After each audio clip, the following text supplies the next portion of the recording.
have you checked out this guy?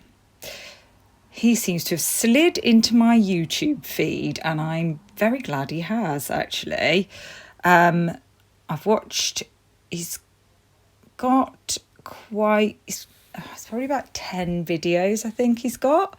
But I think he is creating more, and it's a similar approach to AR Hayes in that he's just talking to the camera, or similar to Harsh, I suppose, as well. Just talking to the camera, and he says that he's done a lot of research and he's given his take on different things and questioning. It's just like critical thinking type stuff, really. So I'll just give you a little bit of a taster of it. I think you'll really like it if you haven't already come across him. I was just about to make this video thinking I want to tell you guys about it. And then he said something which agreed with something that I've been saying. And I was like, right, I really want to make this video now. So I'm going to put that bit first, because we all like to be vindicated, don't we? I mean, I know one person doesn't make you vindicated, but I'll take that. I'll take it all day long. So here we go. 1:45, Xana and Ethan are returning home from the Sigma Chi house, which is just a short 5-minute walk. And I say that they're returning home because I do believe that Ethan was living at this house. They say that Ethan was living at the Sigma Chi house, and Bethany did make a statement that Xana had a guest over that evening. But from my research, I do believe that Ethan was living at this house. I didn't even have to pay him to say that. I couldn't believe it. Couldn't believe my bloody ears. Yeah. Well, Jeff said it, Xana's dad, that they were living together. And pretty much, Reed Offsome pretty much said it, because he said that Ethan's always round here. And, well, that's his house. Yeah, he would be round there. But you're not going to say he's always round here. Almost like it was a slight irritation, he said it. Then he'd known Xana for a long time, and I kind of felt like he was kind of brushing off Ethan. I mean, considering he just died, like, he didn't say anything positive, which is kind of weird in a way, because, I mean, I think even when people don't like somebody, they come out with something positive when they've died. I don't know, yeah, he did come across a bit arrogant, didn't he? Anyway, so, but that's not the reason I was showing you this video anyway. I'll just show you another couple of clips. So he does 2 episodes I particularly like. There's one that he does about the probable cause, the PCA, and I quite like that. He breaks, I like to go into the nitty gritty. I don't know if I think you might be like me if you're listening to me, because I like to get in amongst the weeds. And I sometimes like to stand back and look at the entire picture of, context, as I say. But I do like getting in amongst the weeds and questioning different things, because there's so much in that PCA, isn't there? And it's really good to hear somebody really critically analyse it. So I'll just play a little bit of that. And the other thing is he gives his take on it. So I don't know if you've been listening to AR Hayes going through how, I mean, it's not for everybody, I will say that. But if you can, what's the word? Distance yourself from your, because some people are more affected emotionally by this than others, and if you can sort of separate your emotions.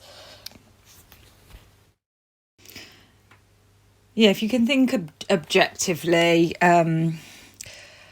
and distance yourself a little bit from your feelings, sort of suspend them somewhat, then it's, and he doesn't go into detail about the actual, it's more the actual going in and coming out and what you need to think about kind of thing. You've probably watched it, but then this guy also gives his take, and it's very interesting sort of to compare the two, really.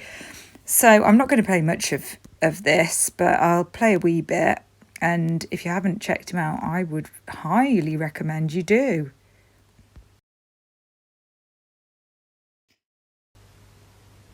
Why does the timeline that's located within the probable cause affidavit not line up?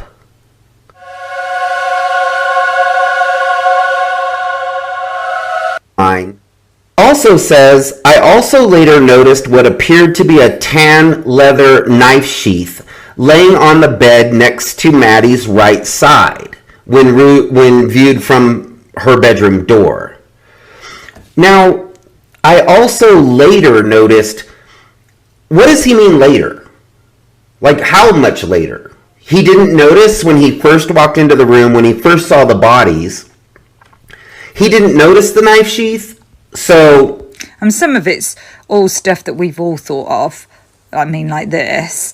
But then it is interesting to hear other things that he thinks. And I don't agree with everything that he thinks, but I do like, I mean, if you like hearing other people's perspectives, which I really do, then this would be for you. How much later did he notice this knife sheath, which was partially under a comforter as well as partially under Maddie's body? So then he says that the Idaho State Lab later located a single source of male DNA left on the button snap of the knife sheath. He doesn't mention anything else on this knife sheath. So this knife sheath is partially under Maddie's body. And there's no other DNA on this knife sheath. He doesn't mention that it's bloody. He doesn't mention anything else other than that small source of DNA that is on the button snap. So there's nothing else on this knife sheath. It's almost like somebody wiped the knife sheath down and placed it on this bed. And I just think it's good to have another person saying this, saying it in a sort of level-headed, common sense way. It's good to have another person talking about it.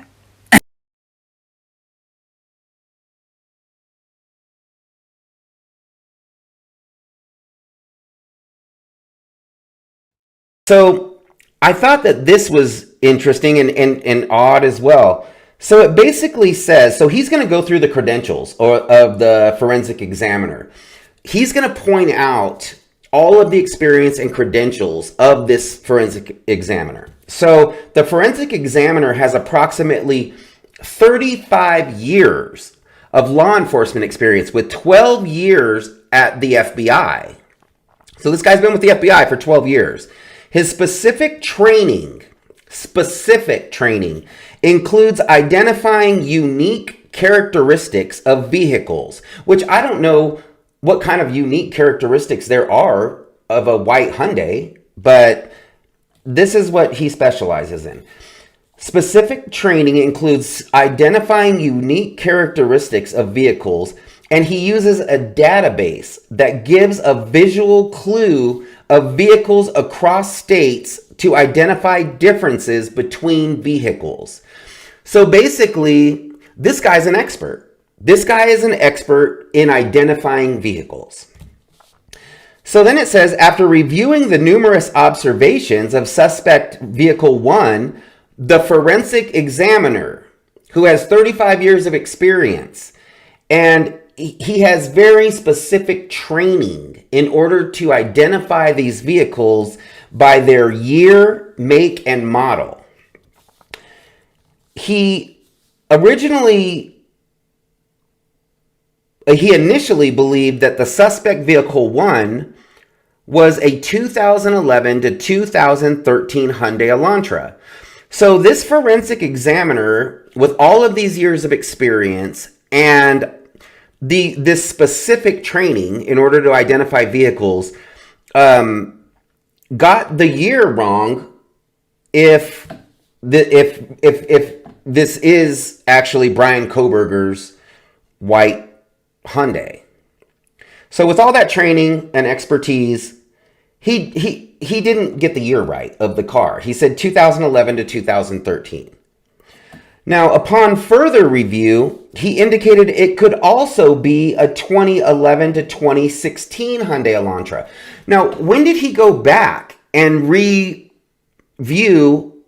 what he had stated in the beginning? It says upon further review. When did this review happen?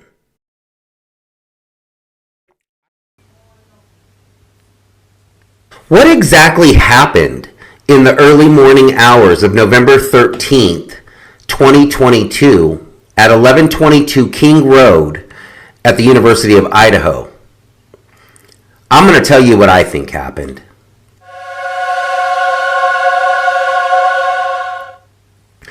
Now, if you've been watching my videos, you've probably already gathered that I don't believe that one single person committed these crimes.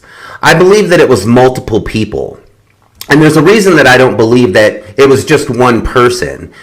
And the main reason is I don't believe that one person would risk going into a house that they're not familiar with and where there's 6 people inside this house. And I don't believe that if one single attacker was to break into this house in order to take someone's life, I don't believe that they would start at the top level. That just wouldn't make sense to me, somebody doing it on their own. Once they get into the house and get up to the top level, if they're taking somebody's life with a sharp-edged blade, the roommates below the suspect, the roommates on the second floor and the ground floor, are definitely going to hear what's happening upstairs. So I don't think that a single My dog's snoring. Can you hear him? Oh, no, he's stopped now. He's become aware. attacker would take the risk of the roommates that are underneath them running from the house. All of the roommates on the first 2 levels are all near exits. Yeah, so I don't think I've picked the best bits. But I just think it's interesting to hear somebody else's analysis. So I think you might enjoy it if you haven't already watched him. So yeah, a recommendation for you guys. I have got videos that I want to put together, but at the moment, in the UK, I cannot get my ADHD medication and I can barely string a sentence together. Today, I went to pick my son up thinking it from his dad's, thinking it was Sunday, and so I picked him up at 3:30, which is the time I pick him up on a Sunday, but on a Saturday I pick him up at 6:30, and I didn't realise that it was Saturday until he told me. He got in the car and told me. Yeah, it's embarrassing. So I've gone super scatty, and I honestly can't, I don't know my arse from my elbow. I can't actually plan anything and put things together very well at the moment. So I am hoping, apparently this medication in all dosages is not available in the UK at all at the moment. I've never known it at no dosage. No dose. There's loads of different dosages that you could make it at 2 different dosages, but none of them are available. So I'm going to be just I don't know. I'm going to be in a right old state for the until that's sorted out. So yeah, I probably won't be producing anything very lengthy, and some people may not mind, but there is something that I want to put together, but I just can't do it in this current state I'm in. So yeah, check out this guy, Unfiltered Lucky.